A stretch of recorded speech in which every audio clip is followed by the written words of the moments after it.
د جهنميان یو عجیبه حسرت او افسوس الله سبحانه وتعالى دې حالاتو موږ لري ساتي. الله سوي ونادى أصحاب الجنة أصحاب النار جنتيان براخکاری شي جهنميان ته به چغه ووایي په دې ټیم کې به د جهنميانو د زړونو چاو دي نه چې جنتیان پلانې په کې د پلانې جنتي دی پلانې خپل پلانې مرګري هغه پلانې عالم پلانې مجاهد هغه پلانې چې ماته به نصیحتونه کول قرآن او حدیث بیانول هغه په جنت کې جنتیان راخکارو شو الله جهنميانو ته به چغه ووایي اواز به ورته کوي ادم وقولم الله ورکوي د جنتیانو له دا موقوله الله ځکه الله ونه غواړي نو هغه د خبرې نشي کوله خدا ول الله په دې ورکوي چې د جهنميانو ته دوه قسم عذابونه ملاوي شي حسي او معنوي چې دوه ته ملاوي شي نو دوی برخکاري چې سبو یا الله ان قد وجدنا ما وعدنا ربنا حقا موږ ته هغه سم ملاوي شو کوم چې زموږ رب موږ سره لوزونه کړو فهل وجدتم ما وعد ربكم حقا التوسل جسلوز کړو جهنم نه يرولو جهنم ته بزي غیر ته ملاوي شو ملاوي نشو قالوا نعم هغوی نعم ملاوي شو بزاقه سوي شو كم چې الله وی اوس په جهنم کې پراته مخ ته خبره به نور نه کیږي فاذن مؤذن بينهم الله بمنس کې आवाज کون کې आवाज وکي اللعنه الله على الظالمين چې الله لعنت بچا باندې په ظالمانو بس غلي شنو خبره باندې کی په دغه ذکر دوی خبره منس کې پاتې شو دا زونه به څنګه حسرتونه څنګه ندامتونه به په زړونو کې دنه یو بل حسرت الله اکبر تړي راځي وديزي جهنميان بچغوي جنتيان وته ونادى أصحاب النار أصحاب الجنة أو جنتيان جهنميان بچغوي جنتيان وته الله وي سبوتوي أن أفيضوا علينا من الماء فمون بني دغه وبره واړوي کور دي سینې دی چې موږ له وبه راکې سی ویلي وی په موږ وبره واړوي په جنت کې خو یخ چینی دي مزدار دا غینه په موږ باندې وبره واړوي او مما رزقكم الله یک دا غینه لول لا تاسو له سری رزق درکړي هغه موږ لراک ځکه چې دوی هغه څنګه قرآن او حدیث نه د جهنميان او صفات او غضبونه واضح دي غزاله موضوع ده دوی خو به دي چې وبس کی چې وس کینو لاندې به کلمې او دا لره او دا هر سبت دي سي وبي کته او توبو بزي بولا الله سبحانه وتعالى تدي جهنميان او غنونه او غويني بولا ورکي نو د دې بزړه شوی چې موږ د جنت ته یې وبوس کو سم دی وبوت سم تګی ناشتي چې موږ ته ملاوي شو دی وبوت چې غوي आवाज بو کی هغه بوله جواب ورکړو دا جواب سره به دوی افسوس بسنګي هغه به تاسو اندازه ولګوي جواب به دا غوډي قالوا ان الله حرمهما على الكافرين الله دا وبو او دا رزق حرام کړي بچا باندې کافرانو د تاسو نشي ملاوي څومره ارمانونه بدوي کوي او څنګه افسوسونه وکړي او څنګه ندامت به دوی په ځړ کې چرمان منګم نیک عمل کړي نن به منګه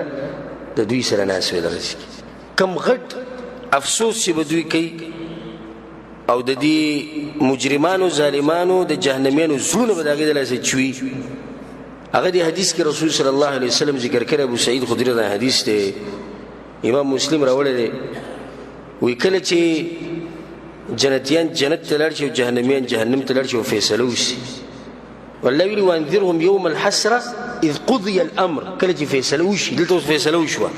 جنتیان چیرته لاړو جنت ته لاړو الله دې موږ هم حساب کی او جهنميان جهنم ته لاړو الله دې موږ لري ساتي رسول الله صلی الله علیه وسلم يجاء بالموت يوم القيامه نو دا مرګ براوستي شي كانه كبش املح د ګډ په شکل کې الله سبحانه وتعالى راوړي د دې جنت او د جهنم په منځ کې به مرګ ودرول شي فيقال بيبدول شي يا اهل الجنه اي جنتيان هل تعرفون هذا تجد فيجني فيشرئبون وينظرون ويقولون نعم ويغيث يقول هذا من فيجني څه شی دی هذا الموت دا مرګ دی کنه ويقال يا اهل النار جهنميان تم وازكي جهنميانو هل تعرفون هذا او نعم هذا الموت دا مرګ دی کنه قال فيؤمر به فيذبح يبقى الله سبحانه وتعالى امر وکي دا مرګ به حلال شي مرګ به حلال کی مرګ به ختم شي کله چې مرګ ختم شي بیا به ویل شي او د دې خبرې د لاسه به د جنتیانو چې کوم خوشحالي دغه تصور موږ نشو کولای او د جهنميانو چې به د زړونو څنګه چوي او کوم افسوس چې به کوي او کوم ندامت چې به کوي او کوم حسرتونه چې به کوي په دې د الله سبحانه وتعالى بندګۍ پسې دغه تصور موږ نشو کولای بیا به ویل شي یا اهل الجنه ای جنتیانو خلود فلا موت همیشه د پر به تاسو مرګ موږ حلال کو ختم شو خلود فلا موت څومره خوشاله جنتیان مرګ ختم شو یا اهل النار او جهنميانو خلود فلا موت همیشه د پر به مرګ نشته هغه ته هم دي ویل شي جهنميانو ته چې تاسو لپاره مرګ نشي همیشه لپاره وي ثم قرأ النبي صلى الله عليه وسلم برسول صلى الله عليه وسلم دا آيات تلاوتكو وانذرهم يوم الحسرة إذ قضي الأمر ويرو داخل دا حسرت ورزينا كلا وفيسلوشي وهم في غفلة ودي بغفلتك دا آخرتنا دنيا بسوج كبراتي وهم لا يؤمنون ودي إيمان نرولي دا خبر رشتيانا قاني اسی دیتا سوچو کی تاسو اندازه ولګوي چې جهنميانو په مخ کې مرګ حلال کړي شي او د جنتیانو په مخ کې مرګ حلال کړي شي د جنتیانو خوشحالي وسنګي جهنميانو خفقان وسنګي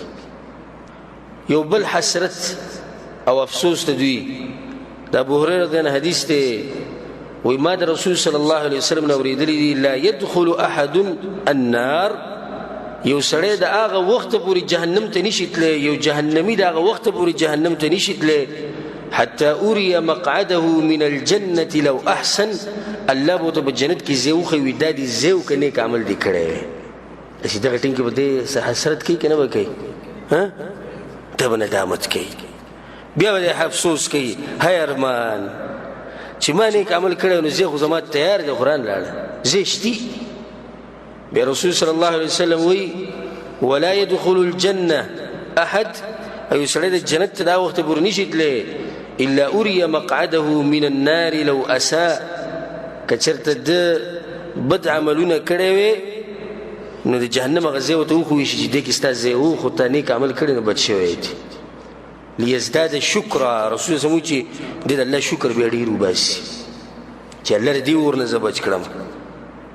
دا په دې ټیم کې ول جهنميان عجيبه افسوسونه کوي او عجيبه ارمانونه او حسرتونه وکړي